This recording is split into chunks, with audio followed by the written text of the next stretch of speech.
বাবা থেকে ছেলে বিশ্বকাপের মঞ্চে আর্জেন্টিনার উত্তরাধিকারের গল্পে লেখা হলো নতুন ইতিহাস। ১৯৯৮ বিশ্বকাপে আকাশি সাদা জার্সি গায়ে বিশ্বকাপ খেলেছিলেন পাবলো পাজ ও দিয়েগো সিমিওনে। ২৮ বছর পেরিয়ে আজ সেই একই জার্সি গায়ে বিশ্বকাপে অভিষেক হয়েছে তাদেরই ছেলে নিকো পাজ ও জুলিয়ানো সিমিওনের। এই গল্পটা মিলে যায় নরওয়ের আর্লিং হল্যান্ড কিংবা আলজেরিয়ার লুকা জিদানের সাথেও। রুচি চানাচুর ৩০০ গ্রাম ও ৫০০ গ্রামের ফ্যামিলি প্যাক, এক প্যাকে পুরো পরিবার। বাবারা অনেক সময়ই নিজের অপূরণীয় স্বপ্ন পূরণ করতে চান সন্তানের মাধ্যমে। অনেকের হয়, অনেকের সেই স্বপ্নটা থেকে যায় স্বপ্ন হয়েই।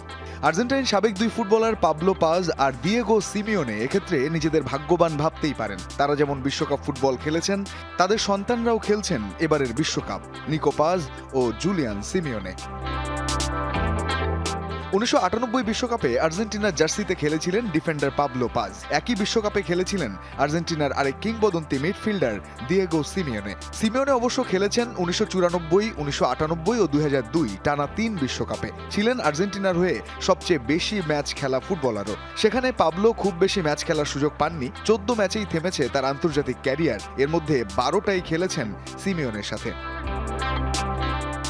তাদের দুই সন্তানকেই আর্জেন্টিনার ভবিষ্যৎ ধরা হয়। দুজনেই দারুণ প্রতিভা। জর্ডানের বিপক্ষে আর্জেন্টিনার ৩-১ জয়ের ম্যাচে পাজ ও জুলিয়ানো দুজনেই শুরু থেকে খেলেছেন, পারফরমেন্সেও করেছেন মুগ্ধ। ফুটবলে এমন বাবা ছেলের গল্প খুব বেশি দেখা যায় না। একই দেশের হয়ে একই জার্সিতে বিশ্বকাপের মতো বিরাট এক আসরে খেলার সুযোগ পাওয়া সত্যি বিরল এক সম্মানের। তবে এই সম্মানের অংশীদার শুধু সিমিওনে কিংবা পাজ পরিবারই নয়, নরওয়ের হল্যান্ড কিংবা সলদদের গল্পটাও এক। তালিকায় আছেন আরও কয়েকজন।